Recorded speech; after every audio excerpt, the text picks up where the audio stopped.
Okay. Hi, everyone. Let's see. Is it...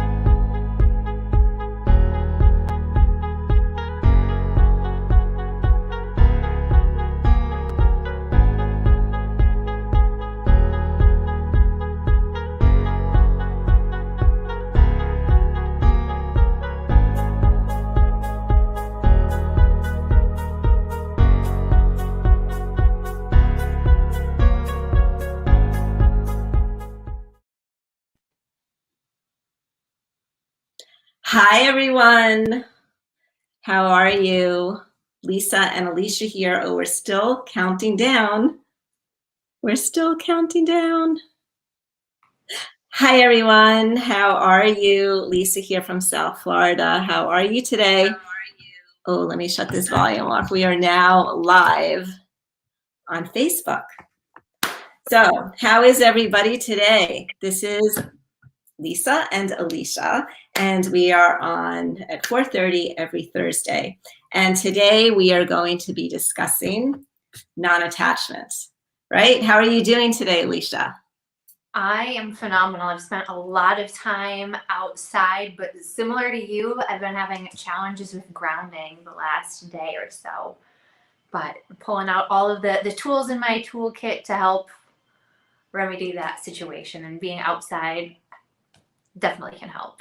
Absolutely. In today's topic, we're going to talk about there's different of non-attachment, and there's actually two different types that we can bring in. And just talking about what you were saying about the grounding, as a lot of you have seen the energies coming in, and the magnetosphere and the solar flares and the CMEs, a lot of interesting activity happening, and that's moving us more up into our ascension. And for myself, I know I feel like I'm in a state of bliss, in a state of lala, and I really have to make myself be grounded at the same time too, because you have this feeling of, well, I do, this feeling of detachment, right? And which it's an awesome feeling, because we're in this world, in the 3D, we work, we have family, we have routines, we're doing the thing, but there's not that heavy duty attachment to it where we used to have. It seems like that veil has lifted a little. Do you feel that same way too, Alicia?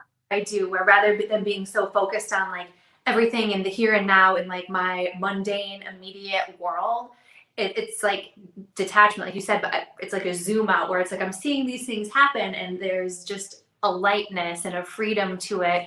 And then I've been having to pull myself back down and be like, okay, I have to focus on this, like this task here, and like come back to do this thing, but I'm up here and everywhere. So it's like a very conscientious bringing myself back to execute certain tasks.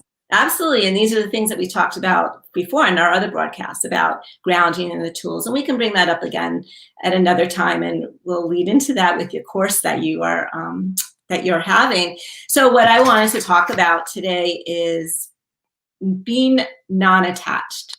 So the motto is, I am open to everything and attached to nothing, which is so important for everything that's going on in this world today, and with everything that we discussed outside in any arena that we have. And I love the saying, I am no longer the mind-body connection to the events that shape my feelings. Jeffrey Combs' statement, which is awesome, because it really helps me to let go, to be always letting go. I am always letting go. And being always letting go is a lot easier and freer and more peaceful than being attached. Being attached to people, places, and things, situations I can't control, that I think if I think about it enough and I worry about it enough, I'll be able to change. And I really just love that. I am open to everything and attached to nothing. So we can see the world as it is, and be in the world as it is, and do our daily life, but not be attached to outcomes, not be attached to conflict. And we said last week, I believe it was you, I'd rather be right than be happy. I'd rather be right.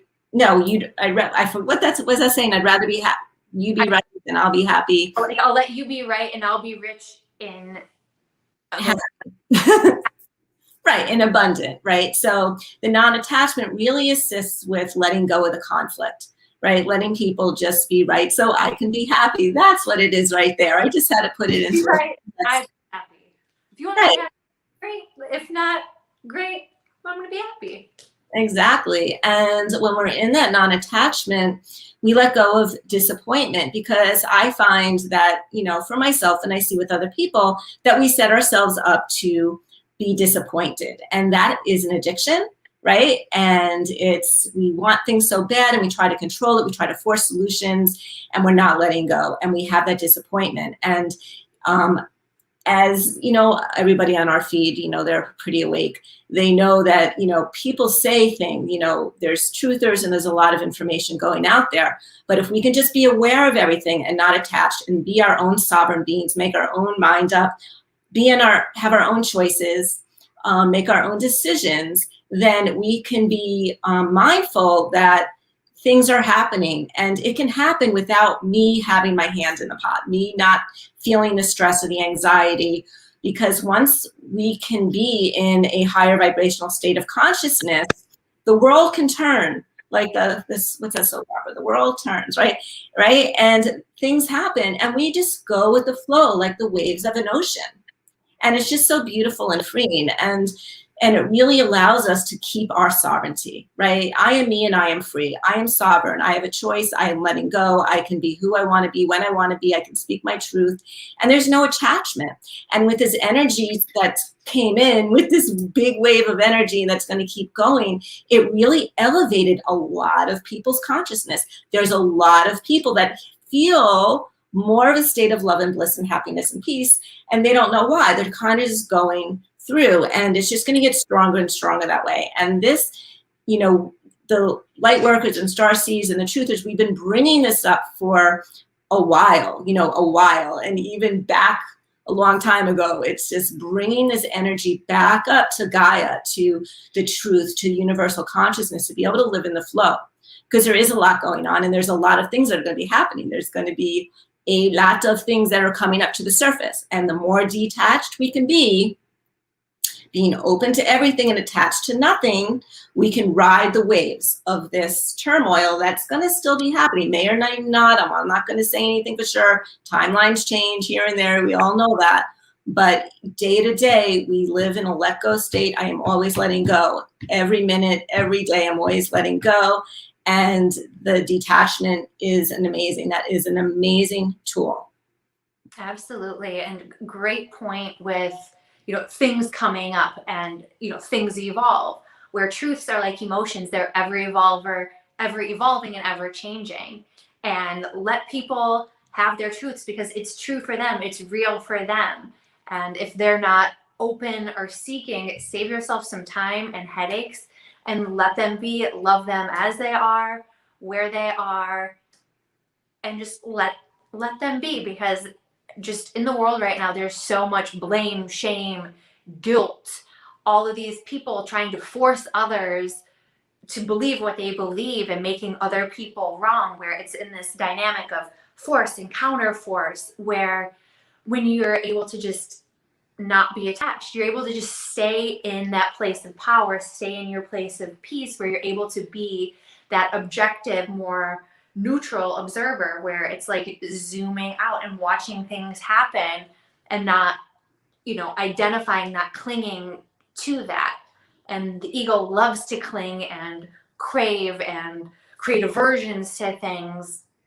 And its three favorite words are I, me, mine. They're magical words that endow people, places, things, ideas with this like specialness that we feel the need to defend. And it just creates so much sorrow, so much suffering that's unnecessary. And I'll throw on a fourth to the I, me, mine that the ego loves. There's the ours, there's the us and the them. And those words, they just create division and suffering, where like instead of losing my shoes, I lost the shoes. Like it changes it. It changes the tone. It changes the perspective. So rather than like clinging and identifying so strongly with, titles or names for things or ideologies, just being accepting and, realizing how the ego loves to play with things that are I, me, mine, and ours.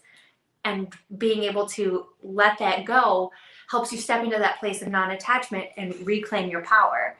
Because anytime you say I, me, mine, and you're strongly identified with that, you're giving up your power to something outside of yourself. And with the waves coming in, you're able to, rather than getting like crushed, I'm seeing like big waves coming in, right? We've got these big waves of energy. And if you don't know how to swim, you don't know how to surf, you're just going to get crushed. And, there's that choice with I, me, mine, and that type of identification. Or with, non-attachment, it gives you like a surfboard so you can ride the waves with more grace and ease. And what's chaos for some might be kind of fun or freeing and actually feel really good when you're able to come from that place of non-attachment. Absolutely. I love that. That's great. I think we covered a lot with that topic. We definitely did. We definitely did. I can do some light language and then we can talk about your crystal course. Or do you want to talk about your crystal course first? Let's go with I'm already talking. So in less than 2 weeks, 2 weeks from Tuesday, so I believe that is the 6th, it's on my post on my wall. Check it out. I'm offering Curious About Crystals, using crystals for manifesting. And I know crystals were one of the first things I was really drawn to early in my journey, like over a decade ago, but even further back as a kid. So they're really powerful, energetic tools. They're kind of like a supplement where it's like if your entire diet is garbage, taking a supplement, it might do a little bit for you. But when you're already kind of in alignment, it just gives you like that extra boost. So we'll be going over using crystals for manifesting. So more information on my wall. DM me for further details or to lock your spot. That's awesome. And I have this cute video. I'm gonna post it on my wall. I found it yesterday and I'm gonna post it about crystals and I'm gonna send it to you. Thank you. I love that video. It's so cool. Okay, let's see. Okay. All right, so I'm going to bring in now. First, I want to thank everybody for being here. I think this is an awesome topic that we did. Absolutely needed for now. So I'm going to bring in some light language just to help anchor all of this in for everybody. Nos querías que te que toy na su quería papa te quería shito su quería te carai kai si la na ki dos quería te stay detached das quería from outside situations das quería papa focus on yourself, focus on your love dos quería te self empowerment la quería te let go of fear quería undesirable outcomes that you think may show up because the truth can change any second.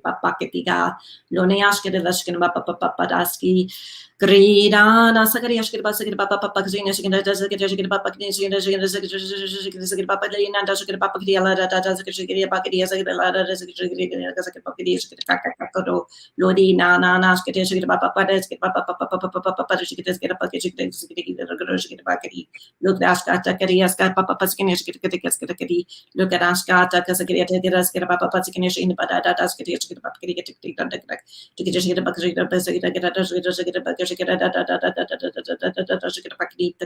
Luni Nasa Kata Shaka Tikitata Doshigiriasa Bata Chaka Hoshias Laya Nasa Papa Nasa Kiria.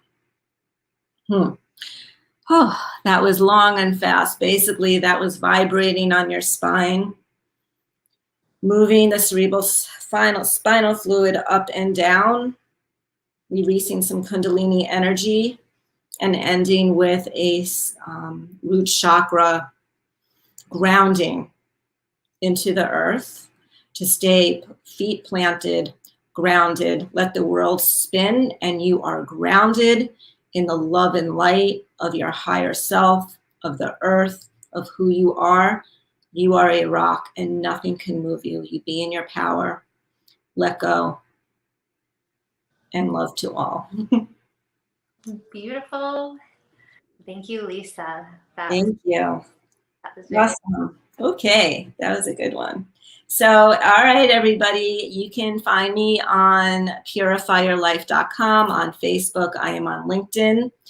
Health and wellness coaching, business coaching, channeling, chakra healing, and Alicia mentioned her crystal course, Reiki, mindset, letting go.